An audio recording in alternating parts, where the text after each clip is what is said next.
And I'm pleased to have here on the Rich Eisen Show a man who directed one of my favorite sports movie in The Rookie. We just showed, my wife and I, The Blind Side, which he wrote and directed, to my kids just the other day. Loved The Founder about Ray Kroc, and then The Little Things that is now available on Blu-ray, DVD right now with Denzel Washington, Rami Malek, and Jared Leto, Academy Award winners all. The writer-director of this film, John Lee Hancock, here on The Rich Eisen Show. How are you, sir?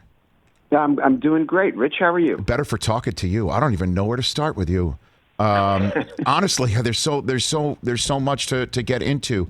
Let's start, if you don't mind, before we get to the little things. Some of the films from your past. Sure. The Rookie. How did you come across the story of Jim Morris, the pitcher that Dennis Quaid portrayed so brilliantly in the film?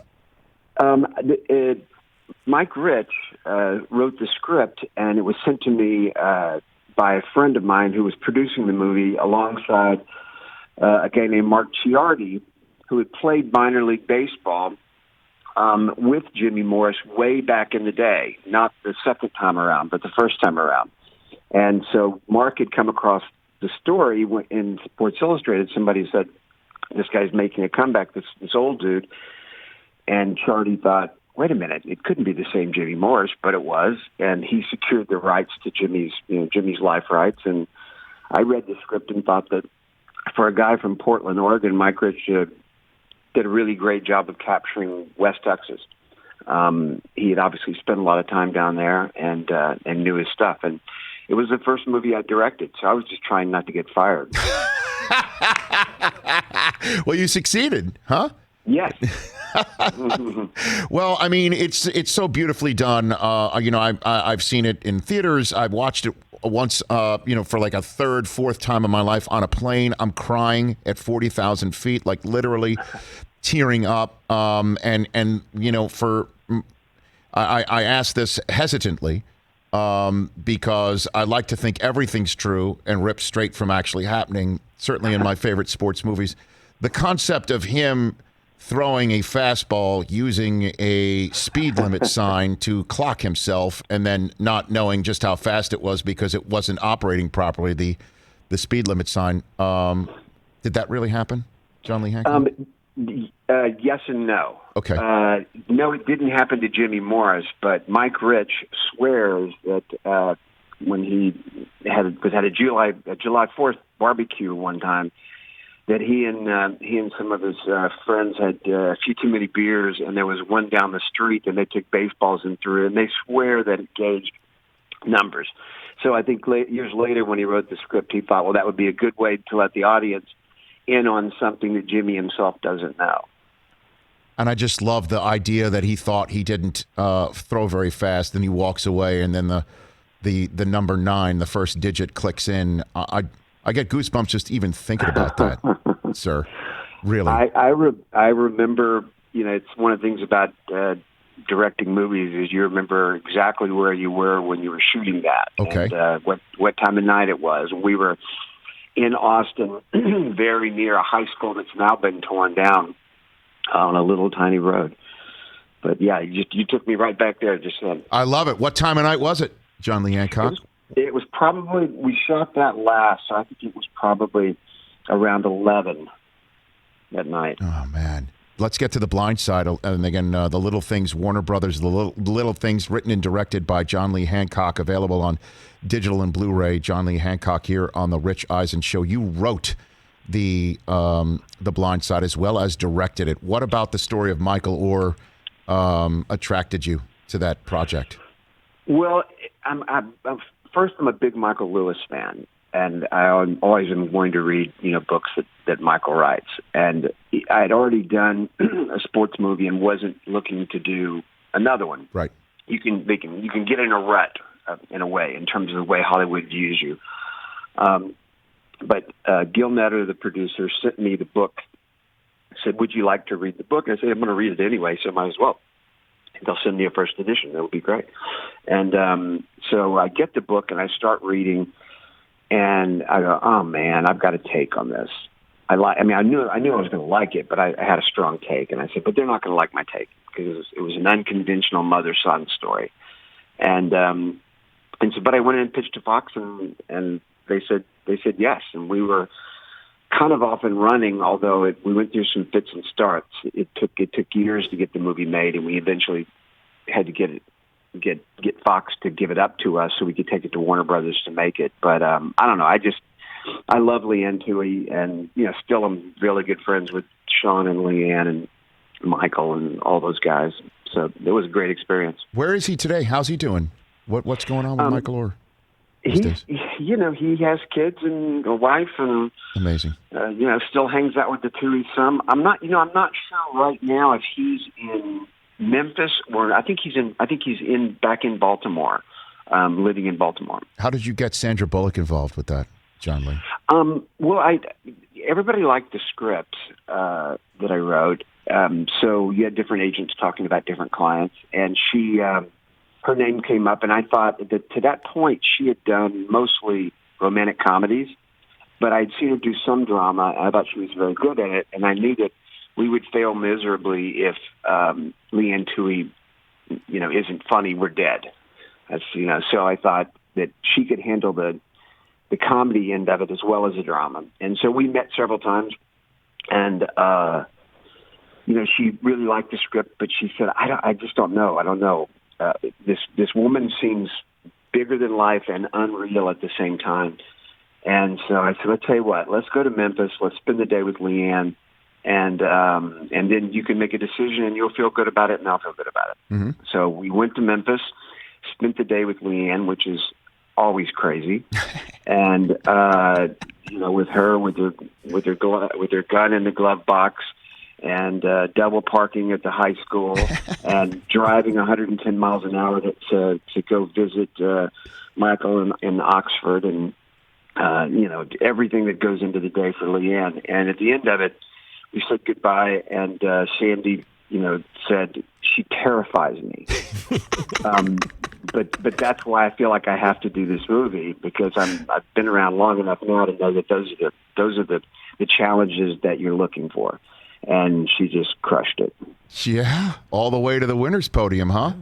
I mean, all the way to the Oscar podium. And I'll tell you this, John Lee Hancock. We showed it to my kids just 2 weeks ago. The film holds up with the exception of one aspect, that none of the coaches are where they were now. They're all, not even Nick Saban's in the same spot. It's where the coach of Auburn's now in the U.S. Senate. It's crazy, but that's the turnover of college football. So which one was the best actor of the college coaches? Well, first should point out that they were all playing. They weren't playing themselves where they were even at that point. I mean, Nick Saban was playing himself as an LSU coach. Coach Orgeron was playing himself as the old Miss coach, and he'd already been fired by that point. So everybody, nobody was playing themselves as coaching the team where they were at that particular point. So they were all a blast. Yeah.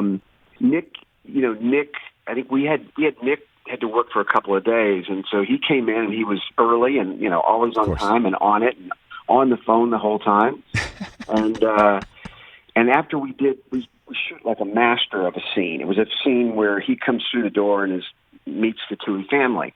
And so you shoot a wide shot, and then you come in for what we call coverage, which is, this is your close-up, this is your two-shot, it was going to take a half a day to get this scene done.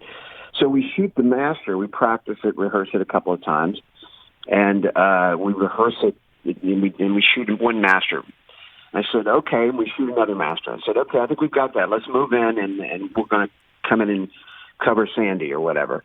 And Nick turns and he goes, wait, we're not done? And he said, no. He goes, you already shot it. And I said, well, we have to come in and break it up in pieces so we can edit it together.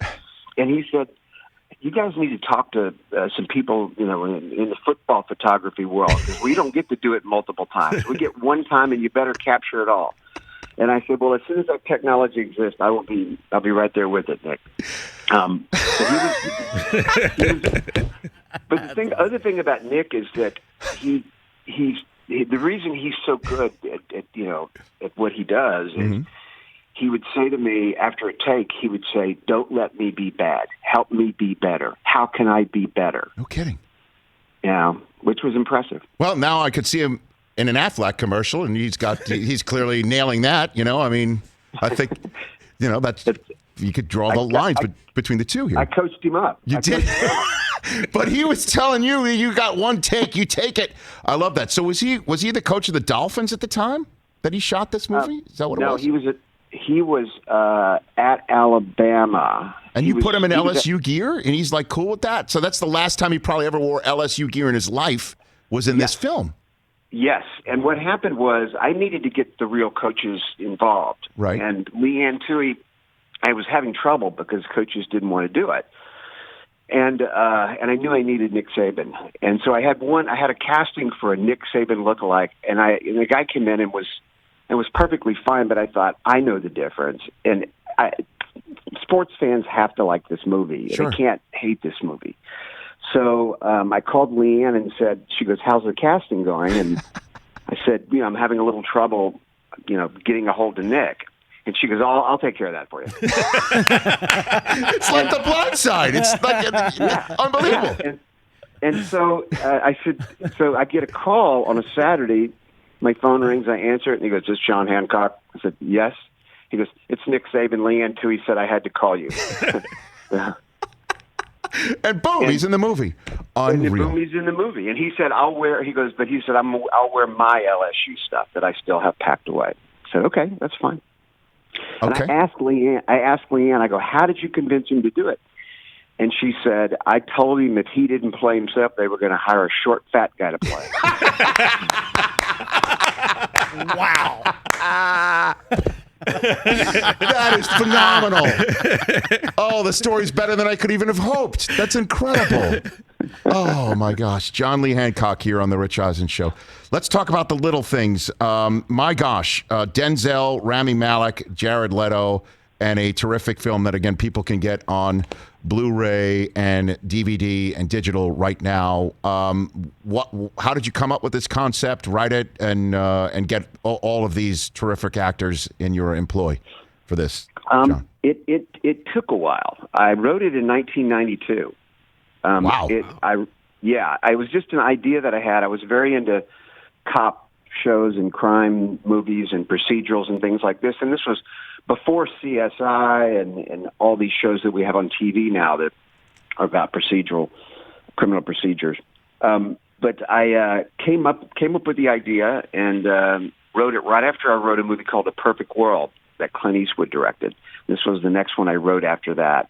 And it's been so long ago, I don't remember exactly what the impetus was other than I liked, crime movies. So that almost got made 3-4 times, various directors. And then after I started directing, Mark Johnson, our producer, said, "Well, you should do it. You should do it." And I had kids that were little, and it's such a dark world to live in. And when you direct a movie, it's a year and a half of your life, minimum. And I thought, I don't really want to live in that dark world when my kids are little, because I'll bring that home, and I don't want to do that.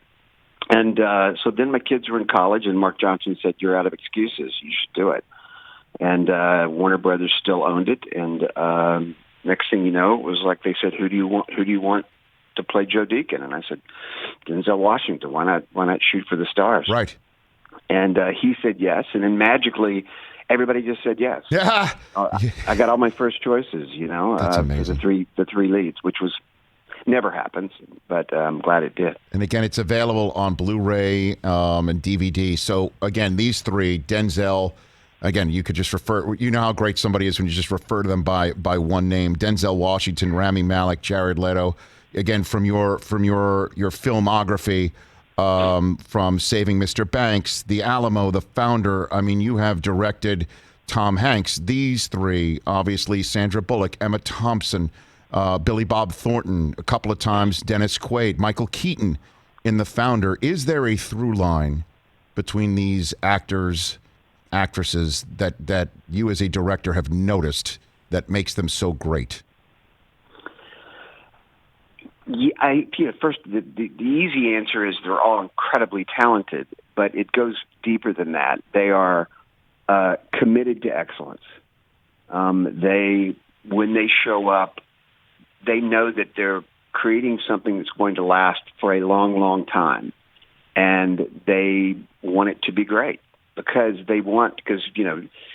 it's Denzel, for instance, he's thinking about somebody's going to watch this movie in 10 years, or I'm going to watch this movie in 10 years, and I don't want to look at it and say, no, I didn't go full speed on that play,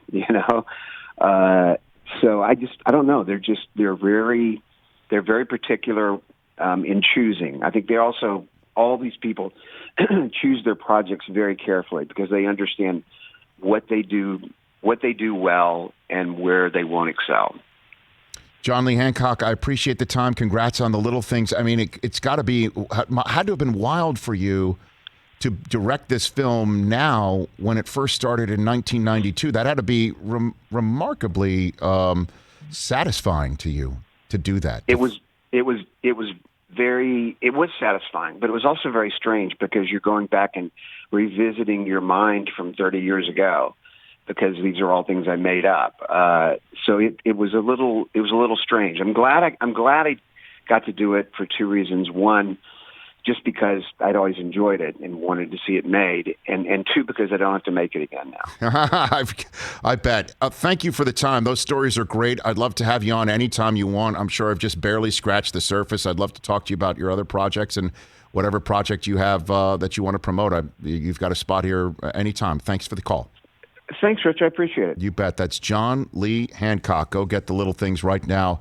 Available on DVD and Blu-ray, wherever you can get them. Nick Saban. That's hilarious. How about that? A short, fat guy. If you don't return this guy's call, they're gonna get a short, fat guy to play you. It's almost like the I have to call you. Is this John? Yeah. Well, Leanne said I have to call you. I have to call you. Like he got scolded and had to call the school and apologize. Because everyone's afraid of that woman. Apparently so. She got Saban to do it. Yeah, Like, I mean, it seems like the movie version was tamed down. Well, that's why Sandra Bullock, said she was terrified of her, she won the Oscar for it. That's amazing. I'm telling you, the movie does hold up, with the exception of like seeing Nick in LSU gear, and right. And Philip Fulmer is viewed as, because the kids from Tennessee is viewed as like the guy walking on water. Yeah. Lou Holtz from Arkansas. Great movie. Tommy Tuberville, who's now in the U.S. Senate telling people to stick to sports instead of politics. The guy doesn't even know the three branches of government, but he's sitting there. He's sitting there in his Auburn gear. And how about the fact that Nick Saban's like, I have my own LSU stuff put away. I'll use it. Does he still have that, you think? Yeah. Why should I throw it away with the for? Michigan State and the Cleveland Browns stuff? Like what Dolphins?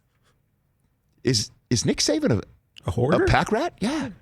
I mean, I know. Don's like, Del Tufo's wearing all this stuff. So are you saying that Del Tufo is not the Bill Walsh of audio, but the Nick Saban of audio? Whoa. Because I'll he take says all that stuff? I mean, he's a GOAT in college. that's I'll take fine that. too, Mike. You should Even accept though the that. guy above him is not the GOAT, What does that even mean? Bill Belichick. Oh, jeez. Hey, you watched all the way to the end. Thanks for that. Watch more right here.